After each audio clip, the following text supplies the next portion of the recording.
What's going on, friends? You're watching B-Boy 45, the Hospital Zone TV and radio studio here at Children's Hospital Colorado. We're in the Seacrest Studios. One of our favorite things throughout the week is when patients host their own shows, of course. And one of our favorite, well, we don't play favorites, but one of the most frequent and best patient-hosted shows we have, amongst all of them, of course, is with Maya. And Maya, today is Tuesday, in the middle of the day. What are you bringing to us today? Jeremy Swift is calling in. Because Jeremy Swift is calling in, the crowd goes wild. Yeah. Look at that. That is awesome. All right, Maya. Jeremy, thanks for making the time. Maya, take it away, my friend. Okay, so first of all, I just want to say thank you for calling in. I have been so excited to talk to you. So I'm very excited to be talking to you. Oh, it's an absolute pleasure, and thank you for having me on. My first question for you is, so I know that your career began on the stage. Where did your love of theater come from? Oh, that's a good question. I went backstage when I was quite young to one of my mum's amateur dramatic shows. She used to be involved with doing Gilbert and Sullivan operas. Do you know who they are? They're kind of yeah. I think there are American choral groups and probably glee groups who have done their songs in the past, but there was a very popular thing for amateur companies to do. And I would take sort of like lemonade and limeade backstage, and I was just amazed at the makeup and seeing people in costumes and all that kind of stuff. So that was a thing, and my mum was very helpful to me, and she joined me up to a local arts centre when I was 11. And I did improvisation classes there from the age of 11 to 16, and then I did some plays at school, and I suppose everybody thinks that actors are kind of just extrovert show-offs, but quite often we're a mix, but I was drawn to doing characters and voices, I think, and entertaining. Oh, cool. So how did you make the transition from stage to screen? What was the biggest challenge?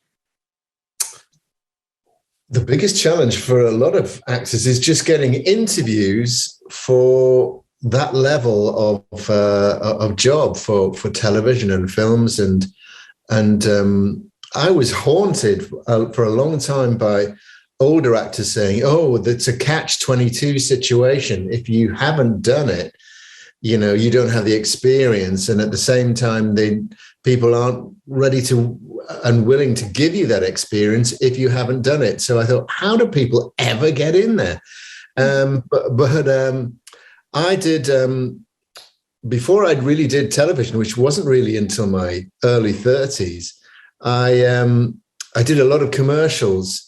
So that was a good way to learn camera technique, although it's very specific doing things for commercials. You sort of get to see how shots are lined up and how they do it, and how. If you do things one way and you're talking to somebody else, then they'll come in behind you and do so they can cover the dialogue in one way. And, so I did about 80 or 90 commercials from my early 20s to early 30s. So I kind of picked up stuff from doing that. And then very gradually started to get more TV work in my 30s, and then film work in my 40s. Cool. So who inspired your love of music? Wow. Well, again, my parents were music teachers, and although they were they were a bit old-fashioned in a way. They didn't really like pop music. They only liked classical music, and so that was, being a kid. Of course, I had to sort of rebel, and so I got into pop music because it was, it would wind them up.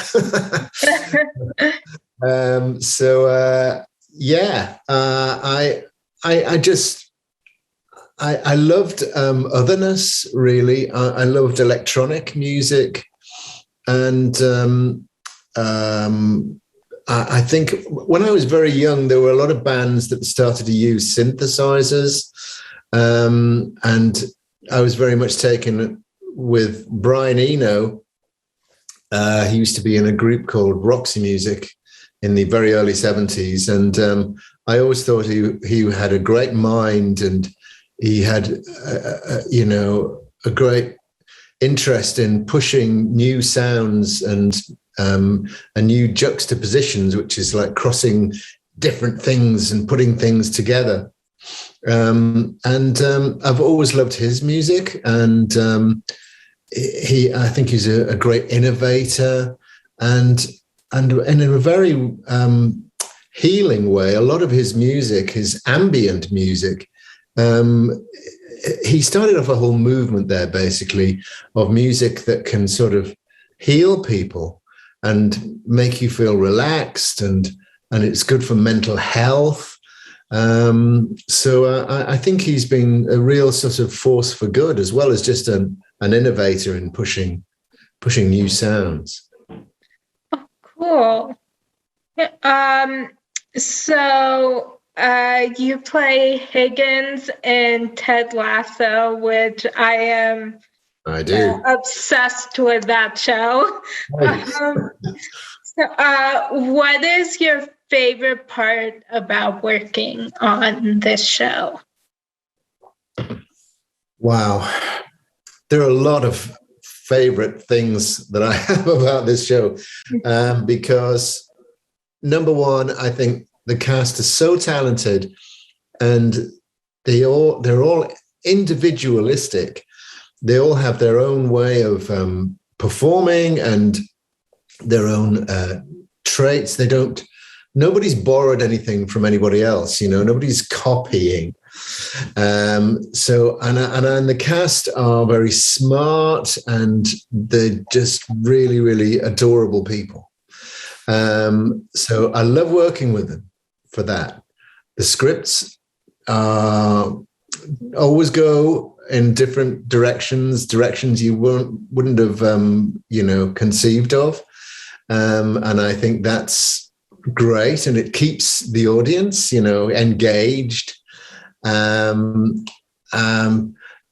I love to have fun on set, and with American shows, I always wanted to be in an American created comedy, because I think it's one of the things the Americans are best at in the arts. I think jazz and sitcoms are two of the greatest American exports. And I think one of the reasons is with sitcoms is that they are loose and they are fresh, and you get to do improvisation. You're not with a lot of British dramas, and for example in Gosford Park and Downton Abbey, I've been in both. So and you're not allowed to change one syllable, okay? But in Ted Lasso, it's very loose, and you can say, "Can I say this?" And even when the cameras are turning, you can change it up and play with it, and that's part of the American comedy heritage of being fresh, and it's the thing that you guys do so well with language. You keep on reinventing language, and that for me is really, really exciting, and I'm feel so privileged to be doing that. Cool. Yeah. So, have you been surprised by the show's tremendous success? Yeah, really. Yeah. Did you like it straight away, Maya? Yeah. I did, yeah. Yeah. I mean, I knew it was. I thought it was really good. You know, I thought it was a great show, but I didn't know that how much people. I mean, particularly in America, would take to it. I'm still have to pinch myself that it's so popular, and of course there's a lot. It's been watched in about 100 countries around the world, so that's amazing in its own way that it appeals to lots of different cultures, you know. It's the fans that have made the show, and the fact that all you guys love it so much. That's part of the excitement about the whole show, you know. So yes, I could never ever have. I mean, I've been in things before that I thought this is good, isn't it? And people are going to like this. But I couldn't foresee that they would take to it as much as they have. Wow. Yeah. Your wife in real life plays your wife on the show, and then your love of music also is part of your character, which I just think is so cool. How else can you relate to Higgins? Well, I suppose I'm a fairly kind of enabling character. I like people to. I'm not a very forceful person or aggressive person. So I'm a good listener. I hope, I make some strange sounds at the back of my throat now and again. So what can I tell you?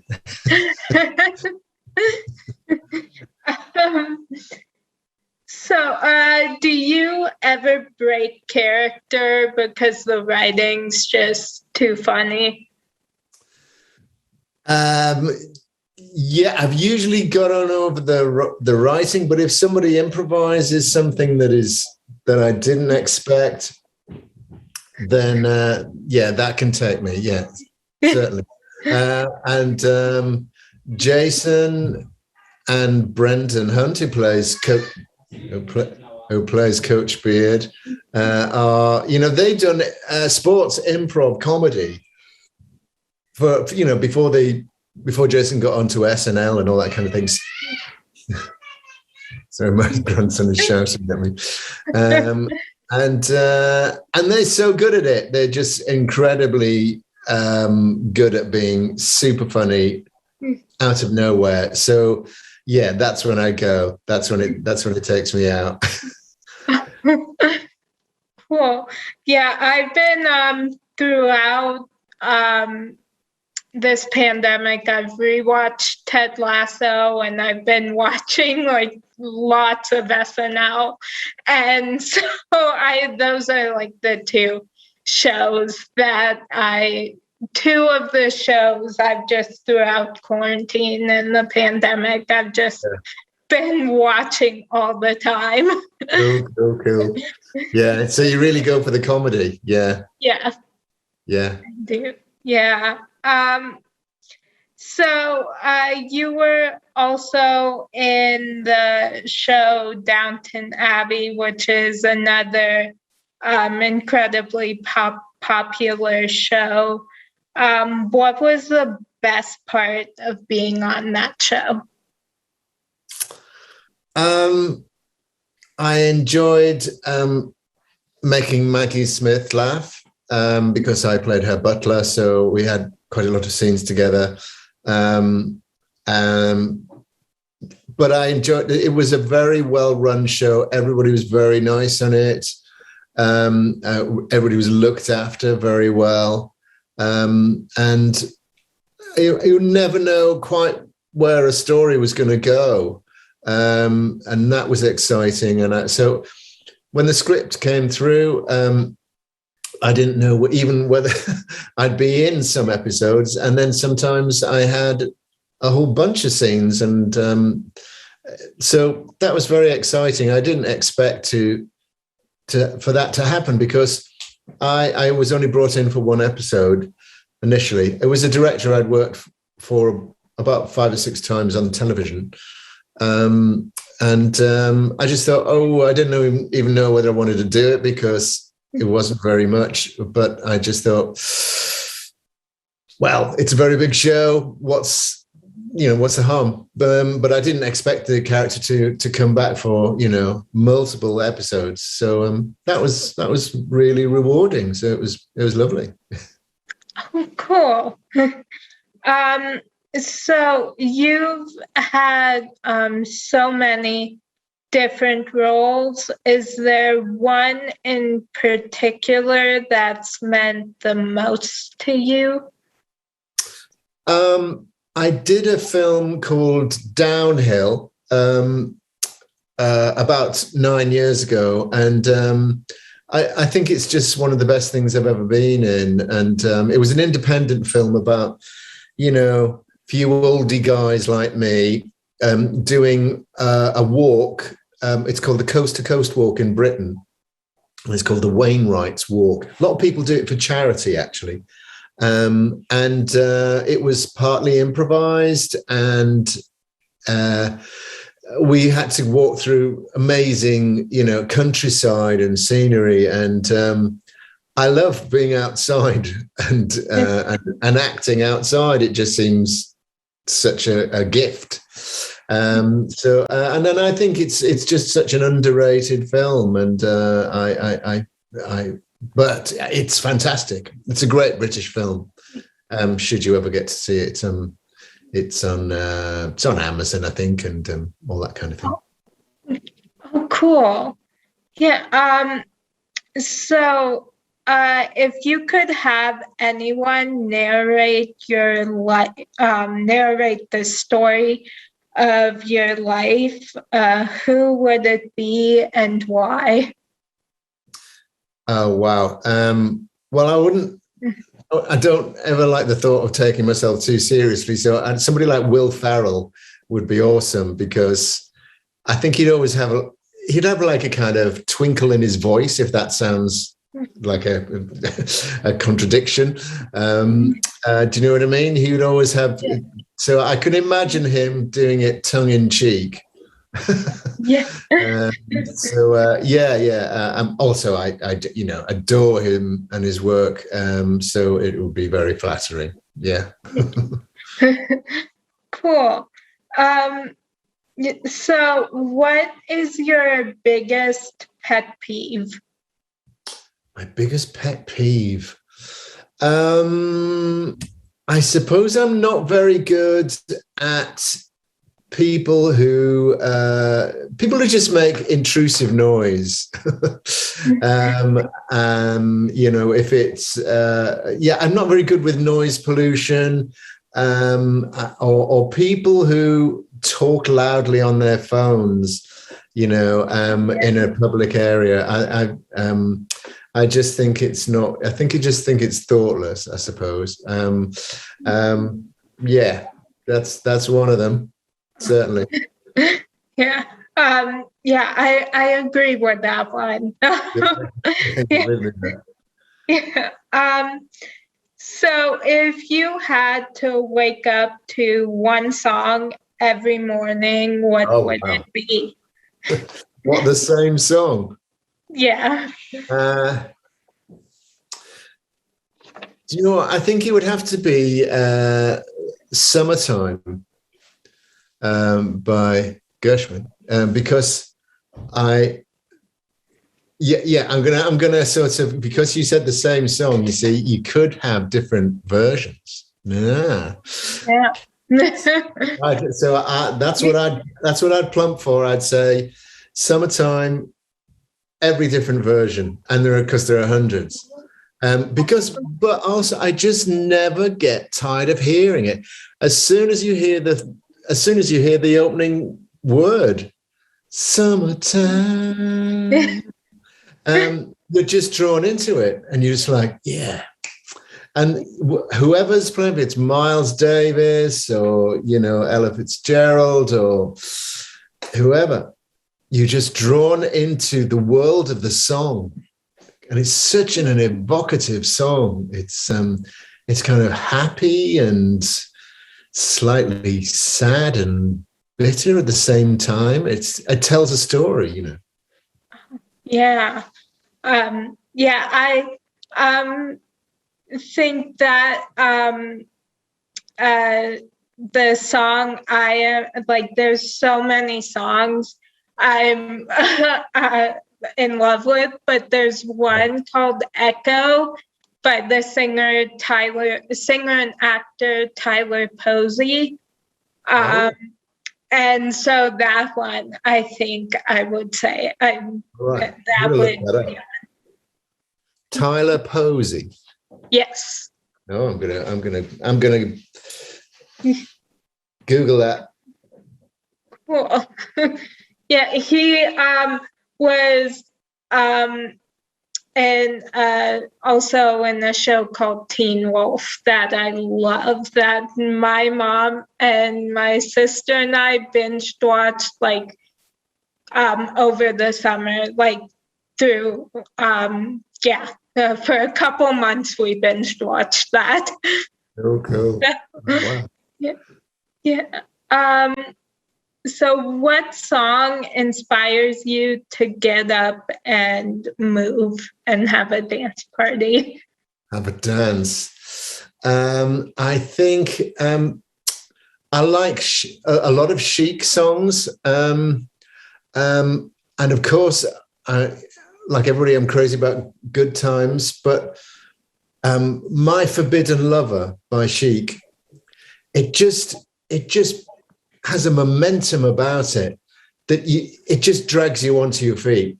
It's just got such a groove. It just keeps on going. It's got so many hooks in it. It just sends you, I think. It sends me. Oh, cool. Yeah. So what show or shows are you currently binge watching? I've just watched Dead to Me, binge watched that with my wife, which was amazing. Atypical, I think it's the third season we're just catching up with. I love that show. The American Office. We're very late to the party, a decade late. And we're just on to the penultimate season of that. What else are we watching? It's quite a lot. Yeah. I'm watching on Apple TV Plus. I've just started Invasion, and I'm also watching The Foundation because I love my sci-fi. So anything with a big, slow-moving spaceship.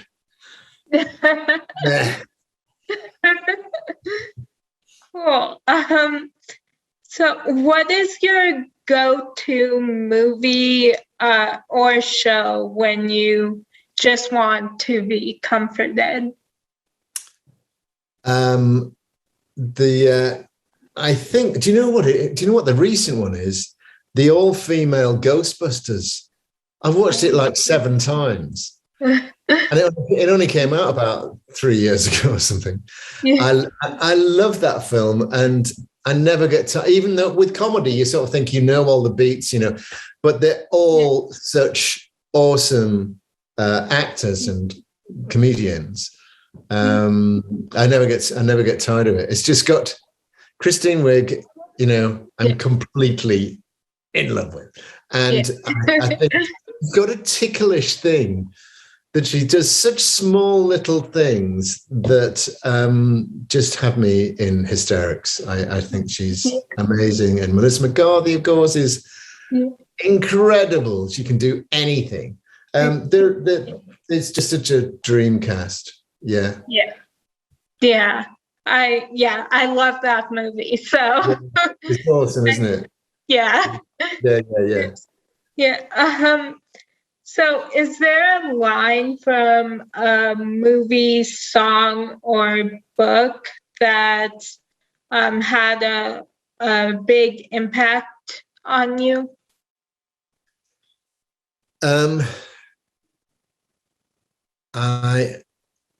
know it sounds. This is a song from a line from a Roxy Music song called "Song for Europe," and it's just the opening line here as I sit at this empty cafe thinking of you, and it's just the opening line of it, but it's just so evocative, because of the context of the music underneath it.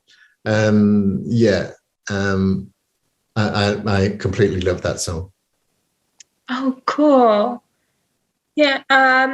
So my last question for you is, who do you consider to be a real life superhero and why? Wow. There's an activist, a gay activist in Britain called Peter Tatchell, and he stood up against homophobia for a long time. And he's been arrested for doing things that weren't illegal, but he's just given his life to that. And I think that dedication is incredible. It's you just have to take your hat off and just say, I could never do that. And people like you change the world for the better, and we're all thankful for it. Yeah. I'm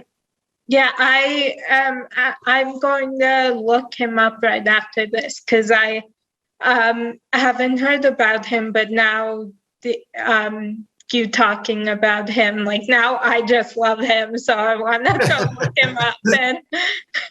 Yeah, he's an amazing person. He's kind of stood back from it all because he's about 73 or something. So I think it's quite. You just wonder how long an activist can go on for.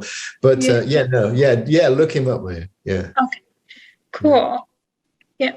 Thank you. Well, thank you so much for calling in. I had so much fun talking with you. Me too. It was a real pleasure. Thank you very much, and all power to you. Thank you. Thank you. Jeremy, thanks for your time today. If you ever find yourself in Denver, Colorado, swing through the Seacrest studios here at Children's Hospital, Colorado, all right? Oh, bless you. Thank you ever so much. All right. Yeah. Bye, Jeremy. Bye. Yeah. Cheers now. Bye-bye.